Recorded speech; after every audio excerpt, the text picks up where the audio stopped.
డబ్బు, అనారోగ్యం, ఉద్యోగం, వ్యాపారం, అప్పులతో బాధపడుతున్నారా? మీకోసమే launch your future programme.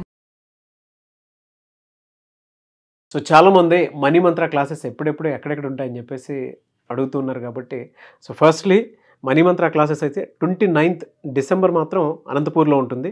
26th జనవరి 2025 విశాఖపట్నంలో ఉంటుంది. 2nd ఫిబ్రవరి 2025 తిరుపతిలో ఉంటుంది. అండ్ 9th ఫిబ్రవరి 2025 రాజమండ్రిలో ఉంటుంది. అండ్ దాంతోపాటు 16th ఫిబ్రవరి 2025 బెంగళూరులో ఉంటుంది. అండ్ 2nd మార్చ్ 2025 విజయవాడలో ఉంటుంది. సో ఇప్పటి వరకు అనౌన్స్ చేసినటువంటి క్లాసెస్ ఎన్రోల్ చేసుకోవాలి అనుకున్నటువంటి వాళ్ళు వెంటనే స్క్రీన్ మీద కనిపిస్తున్న నెంబర్కి సంప్రదించండి. నమస్కారం డాక్టర్ శ్రీ ఆచార్య అనంతకృష్ణ స్వామి గారు. స్పెషల్ క్లాస్ అయితే అదిరిపోయింది. నేను పర్సనల్గా ఎక్స్పీరియన్స్ చేసింది చెప్తాను. ఒక మనిషి అంటే ఒక్కొక్కరికి ఒక్కొక్క డ్రీమ్ ఉంటుంది. కానీ ఈ సబ్జెక్ట్లోకి వచ్చిన తర్వాత ఎందుకు అవ్వట్లేదు అని అంటే ప్రాపర్గా యూటిలైజ్ చేసేటువంటి విధానం కూడా తెలియాలి. మీరు చెప్పినటువంటి అమ్మవారికి సంబంధించినటువంటి టాపిక్ మీరు తీసుకొచ్చి చెప్పినప్పుడు ఐ వాజ్ లిటరలీ సర్ప్రైజ్డ్. అంటే నేను అంత గొప్పగా అంత ఇదిగా ఎలానంటే ఒక మనిషి తన కోరికలు తీర్చుకున్న తర్వాత అయినా సరే అట్లీస్ట్ అక్కడి నుంచి అయినా సరే మీకు కావాల్సిన ఎనర్జీ నుంచి బయటకు వస్తుంది ఒకటి అని చెప్పేసి. న్యూ ఎనర్జీ నాకు చాలా బాగా నచ్చింది. క్రియేట్ న్యూ ఎనర్జీ, ఎందుకంటే మన ఎనర్జీ సరిపోవట్లేదు కాబట్టి అదనంగా ఇంకేమున్నది దాన్ని తీసుకోవాలి. అవును, చాలా మంది ఏమనుకుంటారు అని అంటే స్పెషల్ క్లాస్లో కొంతమందికి ఆ లెవెల్ ఆఫ్ నాలెడ్జ్ అందొచ్చు అందకపోవచ్చు, కానీ ఓవరాల్గా నాకు అర్థమైంది. నేను కూడా చెప్పే ప్రయత్నం చేస్తాను. ఆ రోజు ఫీడ్బ్యాక్ పాయింట్లో చెప్దామని అనుకున్నాను నేను. ఎవరైతే సాధన చేసి ముందుకు వెళ్తూ ఉంటారో వాళ్ళు ఎక్కడి నుంచైనా సరే ఎనర్జీ తీసుకోవచ్చు. బట్ ఆ ఎనర్జీ ఎక్కడి నుంచి అని అంటే వైఫ్ అండ్ హస్బెండ్ దగ్గర నుంచి కూడా తీసుకోవడానికి అవకాశం ఉండాలైనా సరే ప్రయత్నం చేస్తే, అంటే అది గ్రాటిట్యూడ్ రూపంలోనూ, లవ్ రూపంలోనూ, అఫెక్షన్ రూపంలోనూ కనుక మీరు చేస్తే మీకు కావాల్సింది దక్కుతుంది అనేటువంటి దానికి మీనింగ్ఫుల్ క్లాస్ అది, స్పెషల్ క్లాస్ అనేది. వెరీ హ్యాపీ ఫర్ యూ అండి. ఇంకొక లోకంలో నేను చూడడానికి అవకాశం దొరికింది. అది కూడా అమ్మవారి వాక్ త్రూ ఒక్కొక్కటి మీ నోట్లో నుంచి వచ్చినప్పుడు I was literally very very very very happy. 692వ మనీ మంత్ర వీడియో. ఈ వీడియోలో ఏం చెప్తున్నారు? ఆ వీడియోలో మనము ఇప్పటివరకు మనకు ఎన్నో అఫర్మేషన్లు చేసాం, లేదంటే ఎన్నో మనం కోరికల్ని సృష్టించుకున్నాం, చేసాం, ఇవన్నీ చేసాం. కానీ ఒక సరైన సిస్టమ్ అనేది మనం ఎలా చేయాలనేది ఒక బుక్లో ఇచ్చారు. నాకు అది బాగా నచ్చింది. దాన్ని మన ప్రేక్షకుల కోసం నేను ఇక్కడ మీకు ఇవ్వదలుచుకున్నాను. ఓకే, దాన్ని ఏం చేస్తారంటే చక్కగా నేను ఏదైతే చెప్తున్నానో దాన్ని రాసుకోండి. దాంట్లో ఏమవుతుందంటే సంపూర్ణత్వం అనేది వచ్చేసింది. మొత్తం టోటల్గా సంపూర్ణత్వం అనేది వచ్చేసింది. ఇది రోజు ఒకసారి చేసుకుంటే చాలు. మీరు అంటే ఉదయం లేవగానే, లేదంటే స్నానం చేసినాక అద్దం ఉందా, లేదంటే ప్రశాంతంగా కూర్చున్నప్పుడు, దీనికి టైమింగ్ లేదు, ఎలాంటి ముట్టుడు అంటుడు లేదు మనకి. ఎందుకంటే అనుమానాలు ఎక్కువ కదా, ఇప్పుడు చేయొచ్చు అప్పుడు చేయొచ్చు ఇట్లాంటివి ఏవి లేవు. మీకు ఎప్పుడు ప్రశాంతంగా మైండ్ ఉంటాయి, అప్పుడు చేసుకునే ప్రయత్నం చేయండి. ఓకేనా? దానివల్ల ఏమవుతుందంటే మీ జీవితం అనేది సంపూర్ణత్వాన్ని పొందడం అనేది జరుగుతుంది. అఫర్మేషన్ అనేది ఏందనేది ఒక 2 పేరాల్లో ఉంది, నేను చక్కగా చదువుతాను. చక్కగా దాన్ని మీరు చేసుకోండి. ఓకే, దీన్ని మీరు ప్రేయర్ అనుకుంటారా ఏమనుకుంటారా అది మీ ఇష్టం. దాన్ని ఏ విధంగా డిసైడ్ చేసుకుంటారో మీ జీవితానికి అనేది నేను చెప్తాను. ఓకే, ఎక్సలెంట్ అఫర్మేషన్ అనేది. ఇక్కడ ఏం చెప్పాడంటే ప్రతిరోజు ఇలా ప్రార్థించండి. ఓకే, అన్నిటికీ మూలాధారం ఒకటేనని, ప్రాణసూత్రం ఒకటేనని, జీవాత్మ ఒకటేనని నాకు తెలుసు. అంటే ఇక్కడ నేను ఇంతకుముందు కూడా చెప్పాను, తత్వమసి అంతా నేనే అయి ఉన్నాను. ఇక్కడ నువ్వు వేరు, నేను వేరు, ఈ సృష్టి వేరు, ఇక్కడ ఉన్నటువంటి జీవులు వేరు, అవన్నీ కాదు, అన్నిట్లో నేను ఉన్నానని దీని యొక్క మీనింగ్ చెప్పబడుతుంది మనకి. ఓకేనా? ఒకటేనని నాకు తెలిసి ఈ ప్రపంచాన్ని, అందులో ఉన్న సర్వ వస్తువులను సృష్టించింది అదే. ఏదైతే మనకు కనిపించే న్యూ ఎనర్జీ ఏదైతుందో అన్నిటినీ సృష్టించింది అదే. కాబట్టి ఆ ఎనర్జీ ఎవరో కాదు, నేనే. మళ్ళీ అర్థమైందా? తత్వమసి అంటే అదే కదా, అదే దివ్య సన్నిధికి నేనే కేంద్రాన్ని. ఇక్కడ అదే చెప్తున్నాడు. మళ్ళీ ఆ పరమాత్మ సామరస్యానికి, సౌందర్యానికి, మార్గదర్శకానికి, ఐశ్వర్యానికి, నిధులకు నేనే స్వేచ్ఛ వాహికను. ఎంత అద్భుతంగా చెప్పాడు. ఏవైతే నిధులు ఉన్నాయో, ఏవైతే ఇక్కడ సృష్టించబడి ఉన్నాయో వాటన్నిటికీ వాహకం నేనే. అంటే మార్గము, దారి అన్నీ నేనే. నా ద్వారానే అవన్నీ రూపొందించబడ్డాయి, అవన్నీ నాకే వస్తాయి, ఇంకా నా నుంచి వేరుగా లేవు.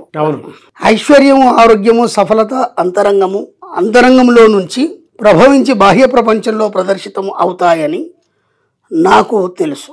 లోపల బయట ఉన్న సంపదలతో నేను లీనమై ఉన్నాను. ఈ ఆలోచనలు నా ఉపచేతనలో ఇంకుతున్నాయని, అంతరిక్ష యవనిక మీద ప్రతిఫలిస్తాయని నాకు తెలుసు. ఎంత అద్భుతంగా చెప్పాడు. అందరికీ సర్వదా శుభం కలగాలని నేను ఆశిస్తాను. ఆధ్యాత్మిక, మానసిక, భౌతిక, దివ్య సంపదలను స్వీకరించడానికి నేను సర్వదా సంసిద్ధుడిని. అవి నా దిశగా హిమానీ నదం వలె అపారంగా ప్రవహిస్తాయి. బా ఆ సంపదలు, దివ్య సంపదలు ఏవైతున్నాయో నా వైపు ఒక హిమ ప్రవాహం లాగా నిరంతరం ప్రవహిస్తాయి. ఇంతకు మించి ఇంకేముంటుంది నా ప్రవాహం. ఎక్సలెంట్ అండి. కాబట్టి ఎలా చెప్తున్నానంటే దీన్ని నేను ఏం చెప్తానంటే, మనం ఏదో అఫర్మేషన్ చేస్తున్నాం, ఏదో అవుతుంది, మనం ఏం చేస్తున్నాం అంటే విశ్వం ద్వారా కారణానికి అనేక సంపదలు నా వద్దకు చేరినందుకు విశ్వానికి కృతజ్ఞత, లేదంటే నేను ఇంత డబ్బు సంపాదించినందుకు కృతజ్ఞత, లేదంటే నా జీవితంలో కొత్తదనం ఏర్పడినందుకు కృతజ్ఞత. ఇవన్నీ అఫర్మేషన్ చెప్తాను. ఇవేంటంటే ఇండివిజువల్స్ అఫర్మేషన్స్ ఇవి. ఇప్పుడు నేను ఇంతకుముందు ఏం చెప్పానంటే, నీ గురించి కోరే కంటే ఇతరుల గురించి, ప్రకృతి గురించి, విశ్వం గురించి ఎప్పుడైతే నువ్వు కోరుతావో ఆ సామూహికంగా కోరిన దాంట్లో నీకు ఎక్కువ మొత్తంలో లభించే అవకాశం ఉంది. చిన్న ఎగ్జాంపుల్ చెప్పాను నేను. ఆ పిల్లాడు ఉన్నాడు, వాడు తీసుకుంటే ఇంత చిన్న చెయ్యి, అది అమ్మ పెట్టింది అనుకో పెద్ద చెయ్యి. అవును, అర్థమైందా? ఇక్కడ నువ్వు కోరేది ఇంతే ఉంది కాబట్టి నువ్వు ఎన్నిసార్లు కోరినా నువ్వు ఇంతే తీసుకుంటావు, నీ చెయ్యి ఇంతే. అది అమ్మ చేత పెద్దగా ఉంటుంది, ఆ అమ్మనే విశ్వం. కాబట్టి నువ్వు అనంతంగా ఎప్పుడైతే నువ్వు నీ యొక్క సంకల్పాన్ని వదులుతావో అప్పుడు ఏమవుతుందంటే, అది ఇక్కడ ఏం చెప్పాడంటే అంతరిక్షంగా, ఓకేనా, ఒక విపంచిలో అది ప్రయాణం చేసి సామూహికంగా అది చాలా పెద్ద మొత్తంలో, నువ్వు ఊహించినంత పెద్ద మొత్తంలో నీకు చేరడం జరుగుతుంది. దాన్ని ఏమన్నాడంటే హిమనదంలా నా జీవితంలోకి ప్రవహిస్తుంది. ఎందుకంటే హిమనదం అనేది ఎప్పుడు ఉంటుంది, అది 24 గంటలు ఉంటుంది, అది ఎప్పుడు కూడా ఎండిపోవడం అనేది ఉండదు. అది అర్థమైంది, నిరంతరం ఒక జీవనదిలాగా ప్రవహిస్తుంటుంది. అంత పెద్ద మొత్తంలో నీ జీవితం రావడానికి నీ సంకల్పం కూడా అంత ఉన్నతంగా ఉన్నప్పుడే అది వస్తుంది. అంత గొప్ప సంకల్పాన్ని మనకి ఇక్కడ ఇచ్చింది. కాబట్టి అందరూ చక్కగా ఇది ఒకటి చేయండి, మీ జీవితంలో సంపూర్ణత్వం వస్తుంది, ఉన్నతత్వం వస్తుంది, ఐశ్వర్యం వస్తుంది. మీరు ఏది కోరుకుంటే అది ఇంకా మీరు స్పెషల్గా కోరాల్సిన అవసరం లేదు. ఈ ఒక్కదాంతో అన్నీ వచ్చేస్తాయి. ఎందుకంటే షార్ట్ రూట్ అనమాట, మనం ఏదైనా స్మార్ట్ వర్క్ చేస్తాం కదా. కాబట్టి ఇక అది ఇది కావాలని కోరే అవసరం లేదు. జస్ట్ ఈ యొక్క ప్రార్థన, ఇది ఒక ప్రేయర్ చేయండి, మీ జీవితంలో అన్ని సమృద్ధిగా పొందడం అనేది జరుగుతుంది. ఒక్కసారి మీరు చెప్పినటువంటి మాట, సామూహికంగా ఏదన్నా కూర్చొని చేస్తే డెఫినెట్గా అది సక్సెస్ అవుతుంది. సామూహిక ఆలోచనతో కూడిన విధానంలో నువ్వు చేస్తే, సామూహికంగా అందరితో కూడి కాదు, అవును, నీ ఆలోచన కూడా సామూహిక ఆలోచనతో కూడి ఉండాలి. అంటే మొత్తం అందరినీ కలుపుకొని, ఎందుకు చెప్తున్నానంటే తత్వమసి అంతా నువ్వే ఉన్నావు కాబట్టి ఇంత పెద్ద విశ్వం నీది, నువ్వు అది వేరు లేవు. కాబట్టి ఇంత పెద్ద మొత్తంలో నువ్వు ఊహించి చేసినప్పుడు అంత పెద్దలో నీకు లభించడం అనేది వస్తుంది. నీ స్వార్థం కోసం నువ్వు ఒంటరిగా నాకు ఇది కావాలని కోరుకున్నప్పుడు అది మాత్రమే వస్తుంది. అది చెప్పేది. మన దగ్గర స్పెషల్ క్లాస్లో కూడా సామూహికంగా ఆలోచనలతో ఉన్నటువంటి వాళ్ళే వచ్చి కూర్చొని వాళ్ళకి ఏం కావాలో ఆ బ్లెస్సింగ్ని తీసుకొని వెళ్తూ ఉన్నారు. అంటే ఆ పాజిటివ్ ఎనర్జీలో ఉండేటువంటి వాళ్ళు క్లాస్కి రమ్మనేది. అందుకే క్లాస్కి ఎందుకు రావాలంటే, నేను క్లాస్కి రమ్మని ఎప్పుడు చెప్పలేదు ఇప్పటిదాకా.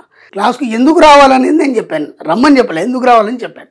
ఇప్పుడు అక్కడ ఏమవుతుందంటే, క్లాస్కి వచ్చే వాళ్ళందరూ పాజిటివ్ ఎనర్జీ కలిగి ఉంటారు, పాజిటివ్ ఆలోచనలు కలిగి ఉంటారు, పాజిటివ్ మైండ్ కలిగి ఉంటారు. కాబట్టి ఆరోలోకి మీరు వస్తారు. కాబట్టి మీకేమైనా నెగిటివ్స్ ఉంటే రిమూవ్ అయ్యి అక్కడ ఆ పాజిటివ్ ఆలోచనలు అనేది మీ యొక్క సబ్కాన్షియస్ మైండ్ పొందిక చేసుకుంటుంది. దానివల్ల ఏమవుతుంది, మీరు సంపూర్ణత్వంతో క్లాస్ నుంచి బయటకు వెళ్ళిపోతారు. అప్పుడు మీ జీవితంలో కూడా సంపూర్ణత్వం వస్తుంది. అది అందుకోసం క్లాస్కి రమ్మని చెప్పేది. ట్రూ అండి. ఎనీవే సార్, థ్యాంక్ యూ అండి. Thank you so much doctor Shri Acharya Anantakrishna Swami garu. Thank you అండి.